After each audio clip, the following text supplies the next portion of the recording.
Jumpa lagi di Vera Story. Kali ini saya akan membahas tentang histori Portugal. Donna Maria Amelia, dengan nama Prancisnya adalah Mary Emily Louise, dan lebih dikenal dengan nama Emily, yang lahir pada tanggal 28 September tahun 1865 di Twickenham, London, Inggris.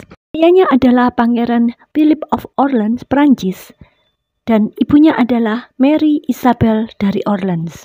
Ayah Emilia yang bernama Pangeran Philip, anak dari Pangeran Ferdinand Philip dari Orleans. Maka kisah selanjutnya, tonton sampai habis.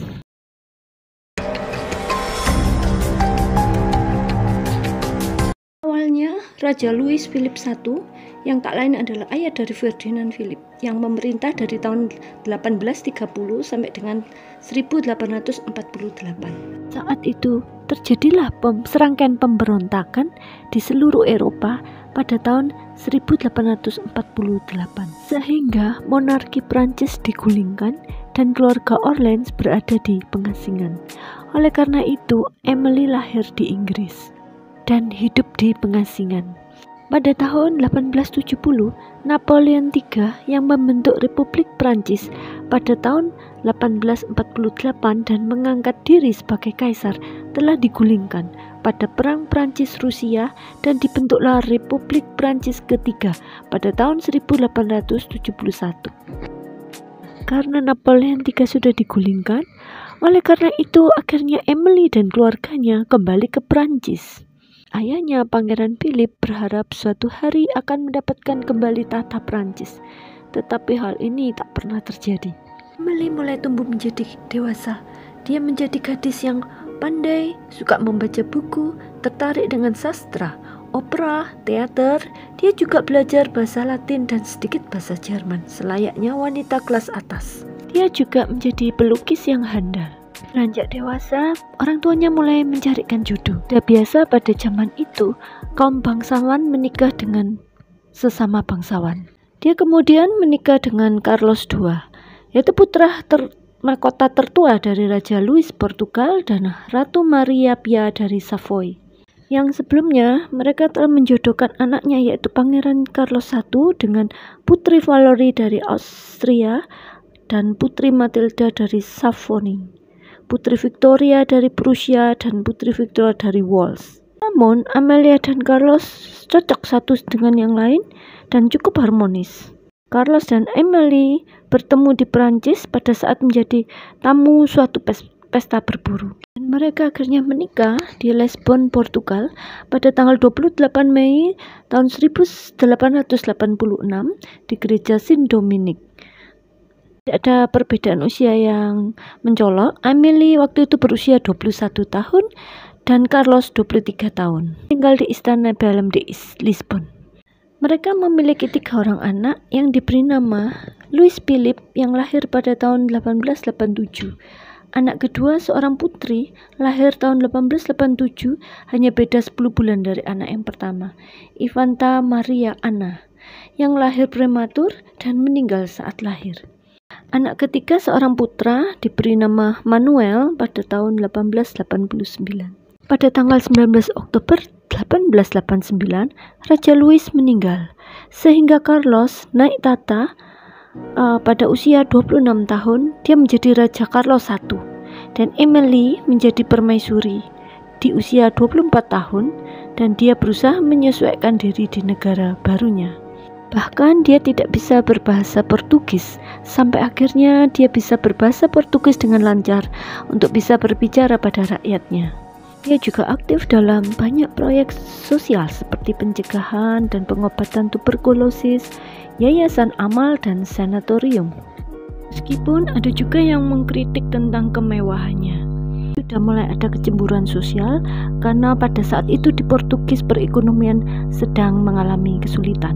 Sebelumnya, Portugal menjadi kerajaan yang patut diperhitungkan dan dibanggakan di mata dunia.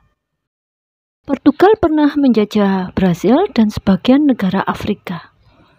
Dan Portugal membangun pusat perdagangan di wilayah strategis di Samudra Hindia. Namun masa itu sudah berlalu lama dan pada akhir abad ke-19, setelah itu Portugal menjadi negara termiskin di Eropa. Inilah yang diwarisi oleh Raja Carlos sekarang. Pada saat itu dia juga terkenal karena perselingkuhannya dengan beberapa wanita. Nah, sementara itu populer monarki Portugis mulai berkurang dalam mengatasi perekonomian sehingga rakyat masih hidup dalam kondisi kemiskinan. Nah, pada tahun 1902 dia melakukan pelayaran di Laut Mediterranean yang banyak dikritik dengan dianggap boros karena kemewahannya. Jadi ini sudah menimbulkan pro dan kontra ya guys, di mana rakyat masih kesulitan ekonomi tetapi pihak kerajaan bisa hidup dengan kemewahannya, dengan kapal pesiar yang mewah. Dia pergi mengelilingi benua.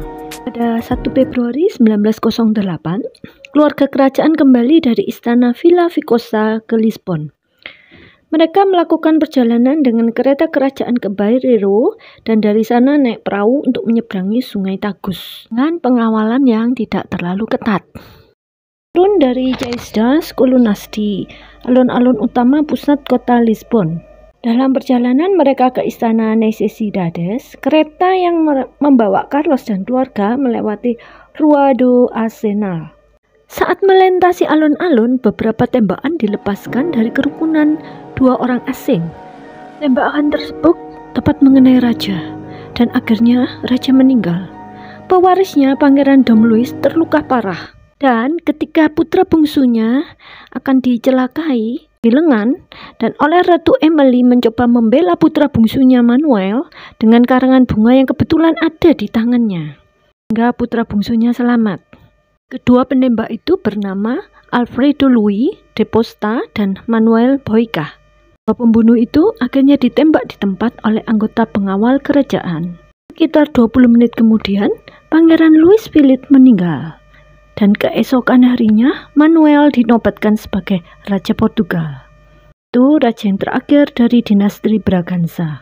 Tetapi dia masih sangat muda ketika dinobatkan menjadi raja. Manuel II masih berumur 18 tahun. Manuel yang masih sangat muda ini tidak memiliki kredibilitas untuk kerajaannya pada saat negara membutuhkannya. Maklum saja dia masih 18 tahun. Pada akhirnya, Manuel II dari Portugal digulingkan oleh kudeta militer yang kemudian dikenal sebagai Revolusi 5 Oktober 1910. Inilah asal mula berdirinya Republik pertama Portugis. Sebab itu, Ratu Emily meninggalkan Portugal bersama keluarga kerajaan lainnya dan pergi ke pengasingan. Dia menjalani sebagian besar hidupnya di Perancis. Mereka hidup tenang di sana. Pada tahun 1932, Manuel meninggal mendadak akibat sesak nafas karena edema trakea. Dia meninggal pada usia 42 tahun. Selama Perang Dunia Kedua, pemerintah Portugis sebetulnya mengundangnya untuk kembali ke Portugis, tetapi dia menolak tawaran itu. Dia terakhir kalinya mengunjungi Portugal pada tahun 1945. Emily menghabiskan sisa hidupnya di Perancis dan meninggal pada 25 Oktober 1951 di usianya yang ke-86 tahun. Itulah kisah tentang Emily dari Portugal. Bagaimana kisah ini menurut kalian? Silakan komen di bawah dan nantikan Vera Story berikutnya. Thanks for watching dan sampai jumpa.